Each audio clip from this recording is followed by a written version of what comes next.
Welcome करना चाहूंगा जमीयत उलमा इस्लाम फे के सीनियर रहनुमा मुफ्ती किफायतुल्लाह साहब। मुफ्ती साहब अस्सलाम वालेकुम सर, मेरी आवाज़ क्लियर आ रही है आपको? वालेकुम सलाम। तलहा, क्या हाल है? ठीक है दुआ दुआ आप? मुफ्ती साहब, उम्मीद करता हूं कि आप भी खैर आफियत के साथ होंगे, अल्लाह आपसे राजी होगा।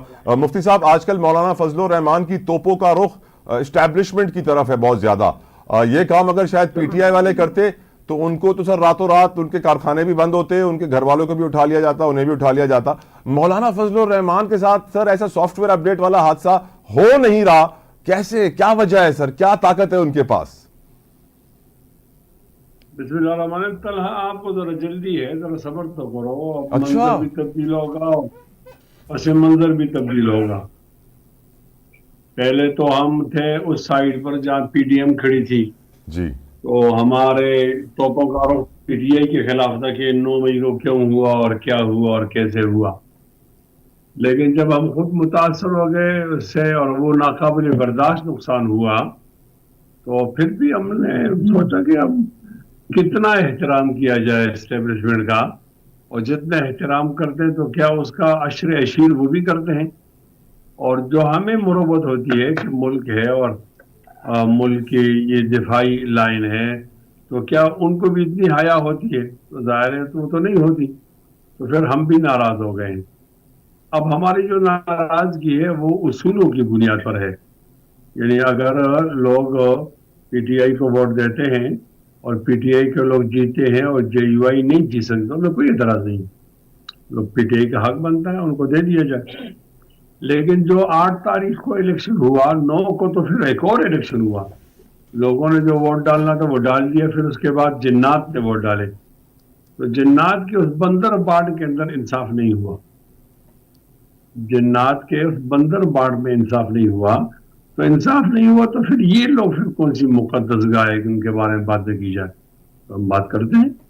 अब आप कहते हैं कि ये आपको उठाते नहीं तो आपको ये अरमान भी पूरा हो जाएगा, उठाए भी जाएंगे हम, छोड़े भी जाएंगे हम अदालत से जमानत भी मिलेंगे। यानी करीब करीब हमारा भी वही हाल होगा जो पीटीआई का है। लेकिन तमाम बातों को सोच समझ कर हमने ये रास्ता इख्तियार किया। वो मुफ्ती साहब, शायर आप कहता है इतना ना, इतना यकीन कुछ से क्यों कह समझ रहे हैं कि कर। हमारा भी यही हाल होगा जो पीटीआई का है? इतना कॉन्फिडेंस कैसे आया इस बात पे सर? क्या आपको इशारे मिल गए हैं कि होने वाला है हाल? नहीं, कुछ समझ कर ही हुए हैं मौज दरिया के हरीफ, वरना हम भी जानते हैं आफियत साहिल में है। ओके। जाहिर है आप ताकतवर लोग गरेबान में हाथ डालोगे तो आप महफूज नहीं रहोगे ना। हमारा ये ख्याल है कि पीटीआई के साथ जो कुछ हो रहा है वो भी गलत है, खिलाफ कानून जो हो रहा है, और धांधली जो हुई है वो भी गलत है, और बंदर बांट भी गलत है। आपको चैलेंजेस का सामना है, आपने ग्रे लिस्ट से दूर भागना है। अभी आपको एक नई किस्त लेनी है आईएमएफ से।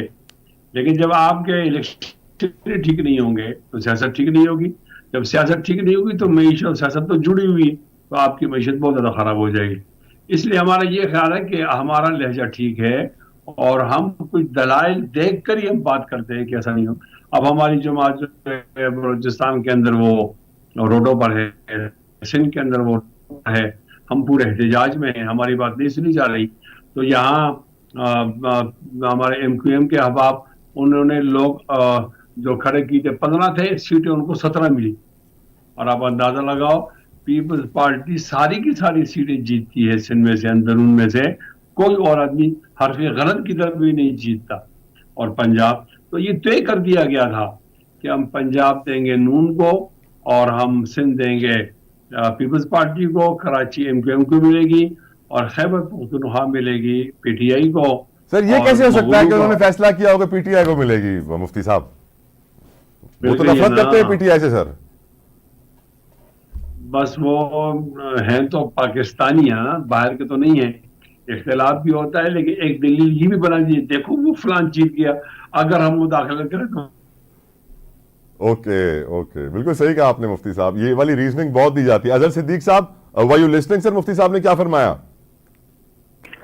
मेरे तक जरा आवाज क्लियर नहीं आई। मुफ्ती साहब फरमा रहे हैं सर कि अगर